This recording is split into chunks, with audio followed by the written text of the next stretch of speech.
Το Τμήμα Κοινωνικής Ανθρωπολογίας και Ιστορίας είναι ένα από τα παλαιότερα τμήματα του Πανεπιστημίου Αιγαίου, καθώς ιδρύθηκε το 1984. Το ιδιαίτερο γνώρισμα του τμήματος είναι η στενή σύνδεση και σχέση των δύο γνωστικών αντικειμένων που θεραπεύει, της κοινωνικής ανθρωπολογίας και της ιστορίας.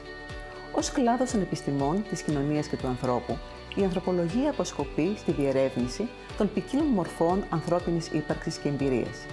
Η ανθρωπολογία αντιλεί τον δυναμισμό της από την από τα μέσα επιτόπια γνώση και εμπειρία άλλων διαφορετικών κοινωνιών που ανήκουν τόσο στις περιφέρειες του κόσμου όσο και στα μητροπολιτικά κέντρα.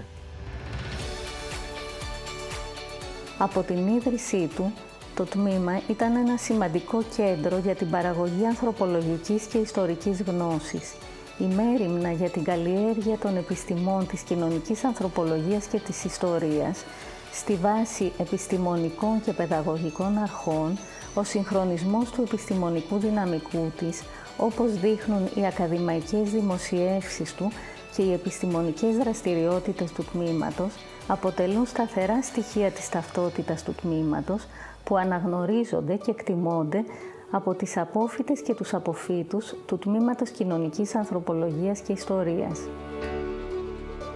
Το τμήμα προσφέρει σπουδές γενικής παιδείας που συνδέονται με μεγάλο φάσμα επαγγελματικών επιλογών.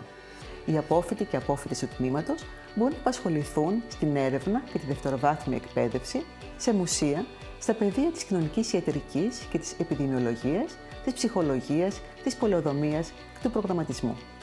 Επίσης, μπορούν να βρουν απασχόληση στην τοπική αυτοδιοίκηση και άλλους δημόσιους οργανισμούς και υπηρεσίες, καθώς και σε τομείς όπως τη διαφήμιση, των δημοσκοπήσεων και ερευνών αγοράς, αλλά και στον έντυπο και ηλεκτρονικό τύπο.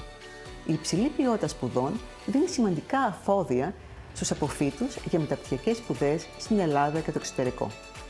Έτσι, σήμερα το τμήμα υποστηρίζει 3 προγράμματα μεταπτυχιακών σπουδών και ένα πρόγραμμα διδακτορικών σπουδών που λειτουργεί από το 1987.